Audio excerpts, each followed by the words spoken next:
Hello दोस्तों, आप सभी का स्वागत है लेक्स क्लासेस बाय प्रवेश यादव में। पिछले वीडियो में हम लोगों ने अम्ल की क्रिया करवाई थी धातु कार्बोनेट या उनके बाई कार्बोनेट से।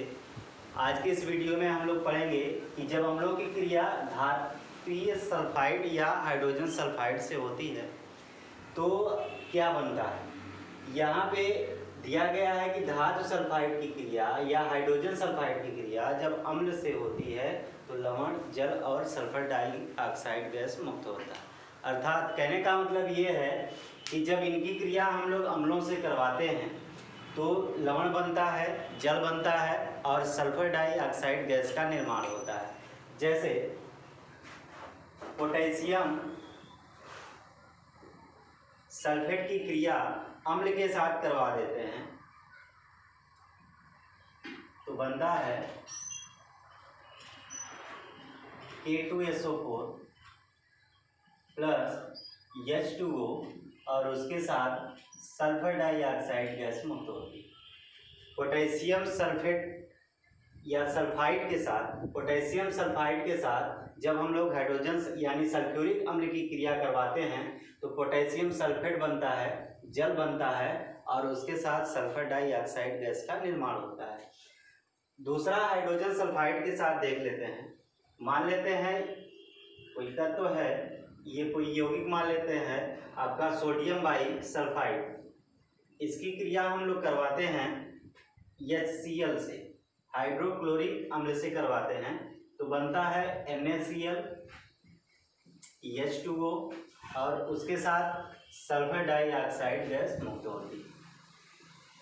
यहाँ पे दिया गया है कि सोडियम बाई सल्फाइड, इसकी क्रिया होती है हाइड्रोक्लोरिक अम्ल से तो बनता है NaCl, H2O और सल्फर डाइऑक्साइड। यहाँ पे सोडियम का एक अणु है, यहाँ पर भी है, क्लोरीन यहाँ पे एक है, यहाँ पर भी है। यहाँ पे देखते हैं हाइड्रोजन 2 है, 2 हाइड्रोजन है। यहाँ पे सल्फर एक है, सल्फर भी आपका एक हो गया। यहाँ पे ऑक्सीजन 3 है, इधर साइड में भी ऑक्सीजन 3 हो गया। अर्थात कहने का मतलब ये जो आपकी क्रिया है ये क्या है, संतुलित। धात्विक सल्फाइड या हाइड्रोजन सल्फाइड की क्रिया जब हम लोग अम्ल से करवाते हैं तो लवण बनता है, जल बनता है और इन दोनों के साथ मुक्त होती है सल्फर डाइऑक्साइड गैस। जैसे पोटेशियम सल्फाइड की क्रिया हम लोग सल्फ्यूरिक अम्ल से करते हैं तो होता है, यहाँ पे प्राप्त होता है K2SO4 यानी पोटेशियम सल्फेट, जल और सल्फर डाइऑक्साइड गैस। यहाँ पे सोडियम बाई सल्फाइड के साथ हाइड्रोक्लोरिक अम्ल की क्रिया करते हैं तो NaCl बनता है, सोडियम क्लोराइड, H2O मतलब जल और सल्फर डाइऑक्साइड गैस क्या होती है, मुक्त होती है। अगला हम लोग करवाते हैं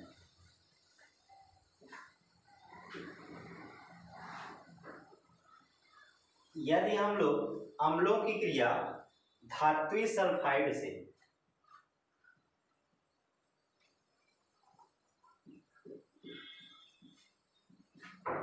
धात्विक सल्फाइड या इसी को हम लोग हाइड्रोजन सल्फाइड से करवाएं।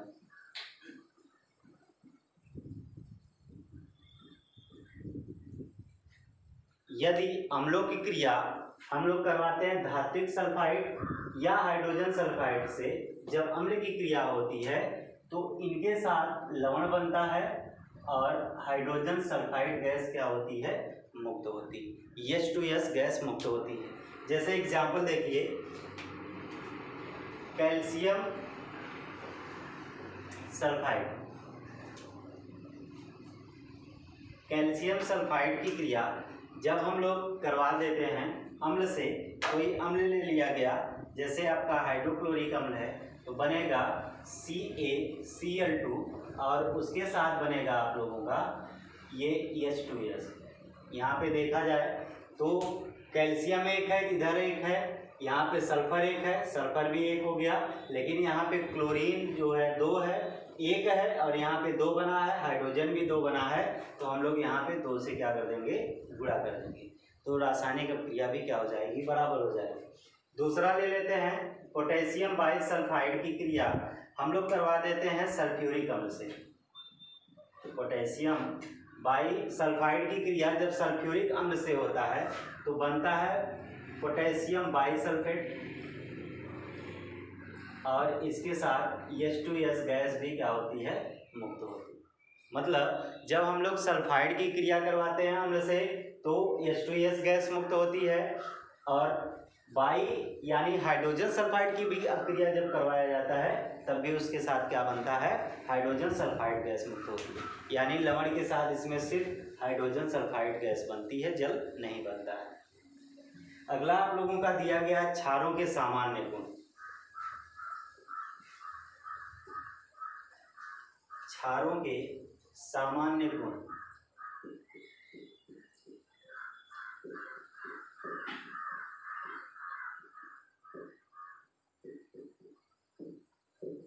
क्षारों के सामान्य गुण, इनमें हम लोग क्षारों की अपक्रिया पढ़ेंगे।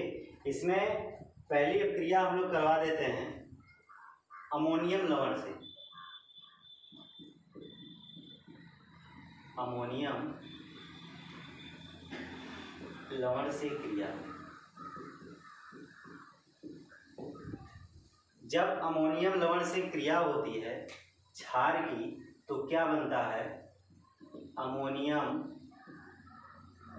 लवण की अभिक्रिया जब हम लोग क्षार से करवाते हैं तो इसके साथ बनता है लवण, जल और अमोनिया गैस इसके साथ क्या होती है, मुक्त। जब अमोनियम लवण से क्षार की अभिक्रिया होती है तो उसके साथ जल बनता है, लवण बनता है और अमोनिया गैस मुक्त होती है।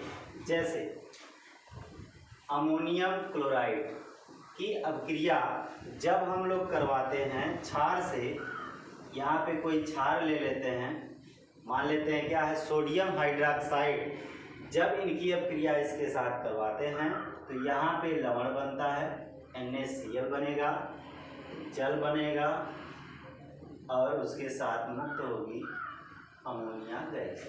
अब यहाँ पे हम लोग अणुओं को देख लेते हैं, दोनों साइड के बराबर हैं कि नहीं।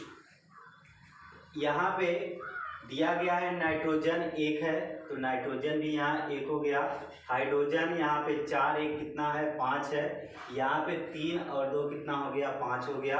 क्लोरीन 1 है, क्लोरीन भी 1 हो गया, सोडियम 1 है, सोडियम, ऑक्सीजन का 1 है और ऑक्सीजन का 1। मतलब ये अभिक्रिया आपकी क्या है, संतुलित है। एक और एग्जाम्पल ले लेते हैं, पोटेशियम हाइड्रोक्साइड के साथ क्रिया करवा लेते हैं अमोनियम क्लोराइड, पोटेशियम हाइड्रोक्साइड के साथ, तो बनेगा KCl, या हम लोग इसमें अब क्रिया करवाते हैं इसकी अमोनियम क्लोराइड की अपक्रिया पोटेशियम के साथ या पोटेशियम हाइड्रोक्साइड के करवा देते हैं तो हो जाएगा KCl, पोटेशियम क्लोराइड बनेगा जल और इसके साथ मुक्त होगी अमोनिया गैस। अमोनिया गैस इसके साथ मुक्त होगी। अमोनियम क्लोराइड यानी कहने का मतलब ये है कि अमोनियम लवण की क्रिया अगर हम लोग क्षार के साथ करवा देते हैं तो लवण के साथ जल बनेगा और उसके साथ मुक्त होगी अमोनिया गैस। यानी अगर हमको अमोनिया गैस का निर्माण करना हो तो हम लोग इसकी सहायता से भी कर सकते हैं। अगला आप लोगों का दिया गया है लवण का वर्गीकरण। लवण का वर्गीकरण,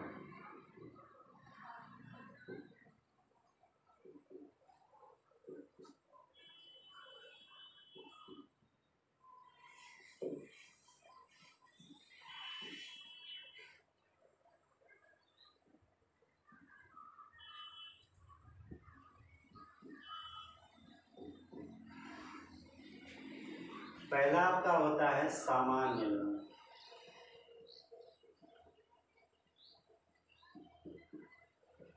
दूसरा होता है अम्लीय लवण, तीसरा आपका दिया गया है क्षारीय लवण, चौथा आपका दिया गया है द्विक लवण, पांचवा आपका दिया गया है मिश्रित लवण और लास्ट आपका दिया गया है जटिल लवण।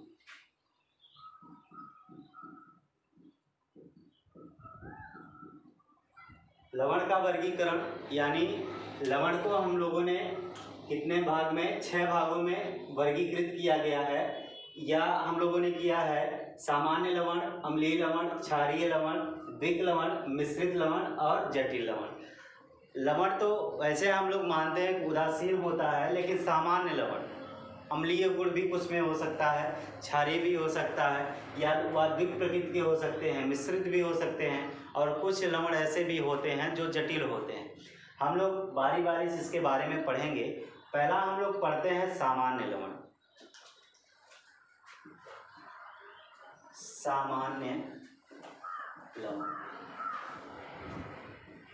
सामान्य लवण में जब क्षार की अपक्रिया अम्लों के साथ होती है और उसमें से हाइड्रोजन आयन पूर्ण रूप से विस्थापित हो जाता है तो उसे सामान्य लवण कहा जाता है। जब क्षार की अपक्रिया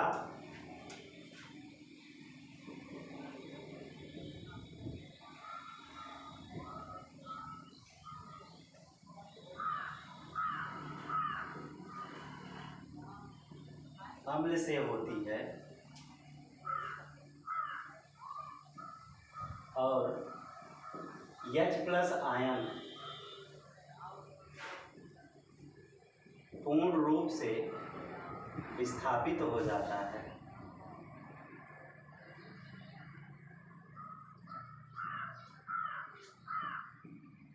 पूर्ण रूप से विस्थापित हो जाता है तो सामान्य लवण प्राप्त होता है।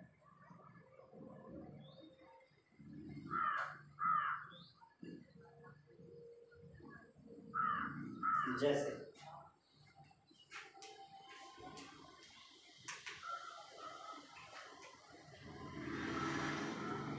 पोटेशियम हाइड्रोक्साइड की अपक्रिया हम लोग इसके साथ करवा देते हैं, सल्फ्यूरिक अम्ल के साथ। यहाँ पे K2SO4 हो गया और बना आपका जल। देखिए यहाँ से पोटेशियम हाइड्रोक्साइड मतलब ये क्षार हो गया, ये सल्फ्यूरिक अम्ल हो गया, तो यहाँ पे पोटेशियम सल्फेट बना और उसके साथ क्या बना, जल बना। यहाँ से देखते हैं कि पोटेशियम हाइड्रोक्साइड है और क्या है, सल्फ्यूरिक अम्ल है। इसमें से जब दोनों की अपक्रिया हुई तो यहाँ पे हाइड्रोजन आयन उपस्थित नहीं है। हाइड्रोजन आयन पूर्ण रूप से कहाँ पे हो गया, विस्थापित हो गया। तो ये जो ये बनता है लवण, उसे हम लोग सामान्य लवण कहते हैं। अब यहाँ पे पोटेशियम 2 बना है लेकिन यहाँ पे 1 है, तो 2 से इसमें हम लोग क्या कर देते हैं, गुणा कर देते हैं, तो हाइड्रोजन भी 2 हो जाएगा, हाइड्रोजन भी 2 हो गया। यहाँ पे 4 2 6, 4 और 2 कितना हो जाएगा, 6। नहीं, 2 से यहाँ पे हम लोग और क्या कर देंगे, गुणा कर देंगे। हाइड्रोजन 2 यहाँ पे, 2 यहाँ पे, 4 हो गया, तो यहाँ पे 2 दूना कितना हो गया, 4 हो गया। ऑक्सीजन 2 हो गया और यहाँ पे 4 हो गया, 4 2 6 हो गया, 4 और 2 6 हो गया। पोटेशियम 2 हो गया, पोटेशियम, सल्फर 1 हो गया और सल्फर का भी 1 कण हो गया।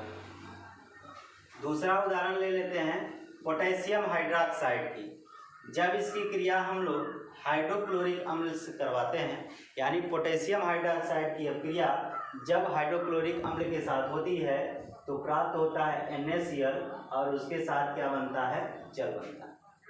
यानी जब इनकी क्रिया होती है तो सोडियम क्लोराइड और जल बनता है। इसमें से हम लोग देखते हैं, इसमें से भी हाइड्रोजन का पूर्ण क्या हो गया है, विस्थापन हो गया है। अगला हम लोगों का जो दिया गया है वह है अम्लीय लवण।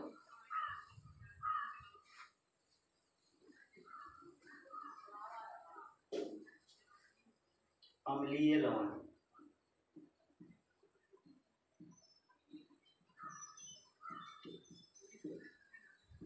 अम्लीय लवण में हम लोग कह सकते हैं जब अम्ल और क्षार की क्रिया में H+ आयन का, जब अम्ल और क्षार की अपक्रिया होती है तो उसमें से H+ आयन का आंशिक रूप से विस्थापन होता है, तो उसे हम लोग क्या कहते हैं, अम्लीय लवण कहते हैं। जब अम्ल तथा क्षार की अपक्रिया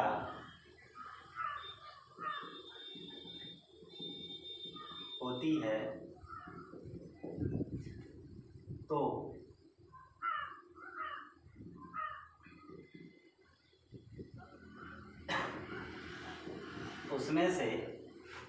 H+ आयन का आंशिक विस्थापन होता है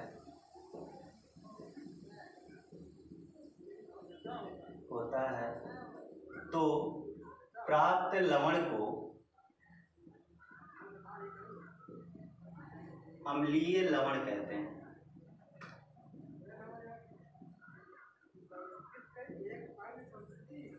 जब अम्ल और क्षार की अभिक्रिया हम लोग करवाते हैं तो उसमें से हाइड्रोजन का आंशिक रूप से विस्थापन होता है, तो उनसे जो लवण मिलता है हमको या जो लवण प्राप्त होता है उसे हम लोग अम्लीय लवण कहते हैं। जैसे उदाहरण के तौर पर देख लेते हैं, सोडियम हाइड्रोक्साइड की क्रिया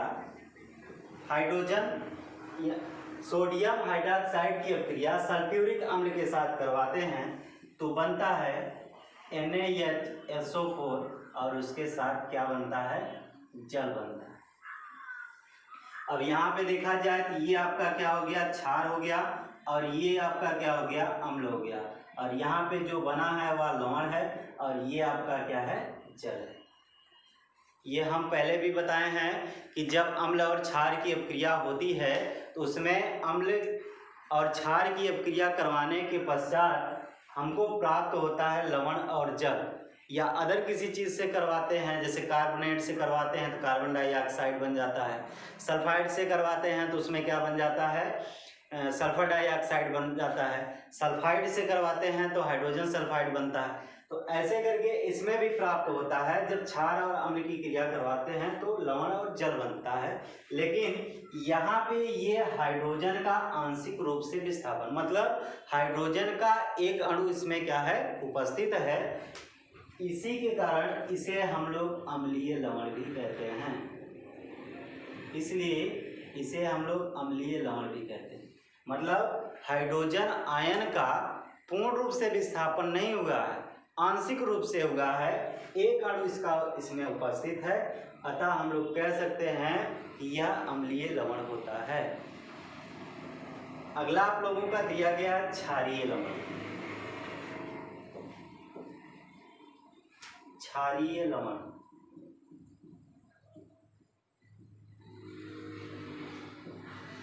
क्षारीय लवण में हम लोग कह सकते हैं कि अम्लीय लवण में हमने क्या बताया कि हाइड्रोजन का आंशिक विस्थापन होता है, तो क्षारीय लवण में उसी का उल्टा बोल देते हैं, जिसमें हाइड्रोक्साइड आयन OH- आयन का आंशिक रूप से विस्थापन हो, उसे हम लोग क्या कहते हैं, क्षारीय लवण कहते हैं। यहाँ पे लिखेंगे, जब अम्लों की क्रिया क्षारों से होती है तो OH- आयन का आंशिक रूप से विस्थापन होता है, या विस्थापन हो तो प्राप्त लवण को क्षारीय लवण कहते हैं।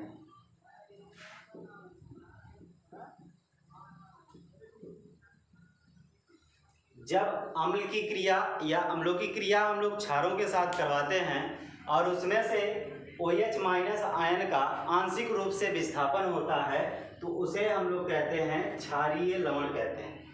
ठीक है, जैसे उदाहरण के तौर पर हम लिख सकते हैं, पोटेशियम हाइड्रोक्साइड की क्रिया जब हाइड्रोक्लोरिक अम्ल के साथ करवा देते हैं,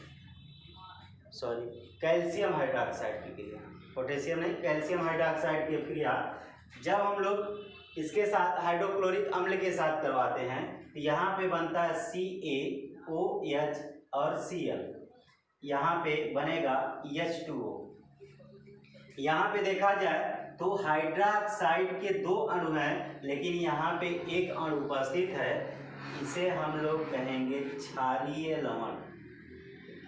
इसको हम लोग कहते हैं क्षारीय लवण, अर्थात जो आंशिक हाइड्रोक्साइड के आंशिक रूप में मिलता है हमको, या कह सकते हैं जिस लवण में हाइड्रोक्साइड आयन उपस्थित होता है, एक कण उपस्थित हो, 2 कण उपस्थित हो, उसे हम लोग कहते हैं क्षारीय लवण। मतलब उसमें कुछ ना कुछ OH माइनस आयन के अंश उपस्थित होते हैं, तो उसे हम लोग कहते हैं क्षारीय लवण।